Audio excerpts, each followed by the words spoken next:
ఆంధ్రప్రదేశ్‌లో చంద్రబాబు, పవన్ కళ్యాణ్ పొత్తు పెట్టుకున్న తర్వాత వీళ్ళతో బీజేపీ కూడా పొత్తు పెట్టుకుంటుందా? లేదా? అనే సస్పెన్స్ క్లైమాక్స్‌కు చేరుకుంది. మరికొన్ని గంటల్లో దీని మీద క్లారిటీ రాబోతూ ఉంది. రాత్రి దాదాపు 1:30 గంట సేపు చంద్రబాబు, పవన్ కళ్యాణ్ కేంద్ర హోంశాఖ మంత్రి అమిత్ షాతో సమావేశమైన తర్వాత కూడా ఈ ఫైనల్ కన్ఫర్మేషన్ అయితే రాలేదు. రాత్రి 10:20 అమిత్ షా ఇంటికి చంద్రబాబు వెళ్తే 10:35 పవన్ కళ్యాణ్ చేరుకున్నారు.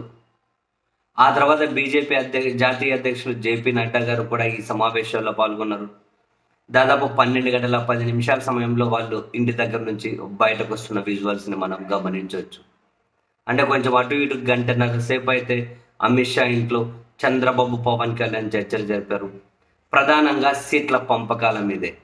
ఇప్పటికే తెలుగుదేశం పార్టీ 94 నియోజకవర్గాల్లో అభ్యర్థులను ప్రకటించింది. జనసేన 24 ఎమ్మెల్యే సీట్లు, 3 ఎంపీ సీట్లలో పోటీ చేస్తారని చెప్పారు. వాళ్ళు 5 చోట్ల అయితే ప్రకటించారు. ఇప్పుడు మిగిలిన స్థానాల్లో అసెంబ్లీకి బీజేపీకి అడ్జస్ట్ చేయాలి అండ్ లోక్సభ స్థానాలకు సంబంధించి ఎన్ని సీట్లు ఇవ్వాలి అనే ప్రశ్న చుట్టూ చర్చలు జరుగుతూ ఉన్నాయి. చాలా సింపుల్గా సీట్ల పంపకాల మీద అమిత్ షా గారు చంద్రబాబు నాయుడు గారి ముందు ఒక ప్రపోజల్ పెట్టినట్లుగా అయితే తెలుస్తూ ఉంది. 2014లో 4 ఎంపీ సీట్లు, 13 ఎమ్మెల్యే సీట్లు మాకు ఇచ్చారు. బీజేపీ పోటీ చేసింది. సో ఈసారి మాకు లోక్సభ చాలా ఇంపార్టెంట్, మీకు శాసనసభ చాలా ఇంపార్టెంట్ కాబట్టి 2014తో పోల్చినప్పుడు 3 ఎంపీ సీట్లు మాకిచ్చి ఎక్స్ట్రా 3 ఎమ్మెల్యే సీట్లు తగ్గించి మీరు పోటీ చేయండి అని. అంటే 4 ఎంపీ సీట్లు 2014లో పోటీ చేశారు కదా, 3 మాకు ఎక్కువ ఇవ్వండి, అంటే 7 ఎంపీ సీట్లు ఇవ్వండి, ఎమ్మెల్యే సీట్లు 3 తక్కువ ఇచ్చి మీరు పోటీ చేయండి అని. అంటే 10 ఎమ్మెల్యే సీట్లు ఇవ్వమని చెప్పి అమిత్ షా ఒక ప్రపోజల్ అయితే చంద్రబాబు ముందు ఫైనల్గా పెట్టినట్లుగా సమాచారం.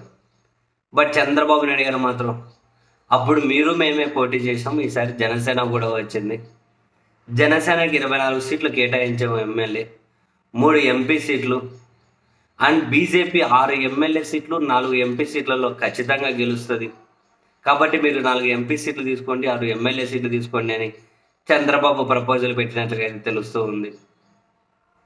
ఓవరాల్గా ఫైనల్ కన్ఫర్మేషన్ అయితే రాలేదు. ఈరోజు ఉదయం మళ్ళీ బీజేపీ రాష్ట్ర నాయకులతో వాళ్ళ జాతీయ నాయకత్వం సమావేశం అవ్వబోతుంది.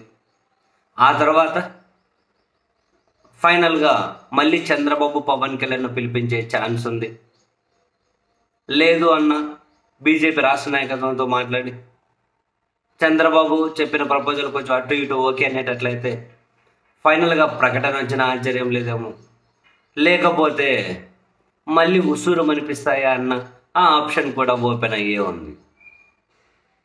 అయితే ఇక్కడ ఇంట్రెస్టింగ్ ఏంటి అంటే చంద్రబాబు, పవన్ కళ్యాణ్, అమిత్ షా చర్చల మధ్య ఇంతకుముందు ప్రధాని నరేంద్ర మోదీ గారి మీద మీరు చేసినటువంటి వ్యక్తిగత విమర్శలు అయితే ఏవైతే ఉన్నాయో ఆ వ్యక్తిగత విమర్శలకు బహిరంగ క్షమాపణ చెబితే, అంటే బహిరంగంగా పశ్చాత్తాపం వ్యక్తం చేస్తే బాగుంటుంది అని చెప్పి అమిత్ షా చంద్రబాబు నాయుడు గారికి సూచించినట్టుగా అయితే సమాచారం.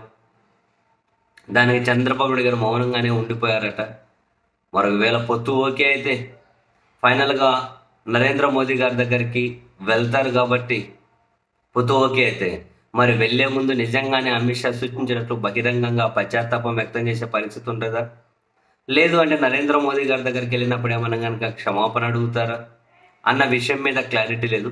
బట్ ఈ పొత్తుల మీద క్లారిటీ, అంటే పొత్తులు కాదు సీట్ల మీద క్లారిటీ వస్తే ఈరోజు వస్తుందంటున్నారు.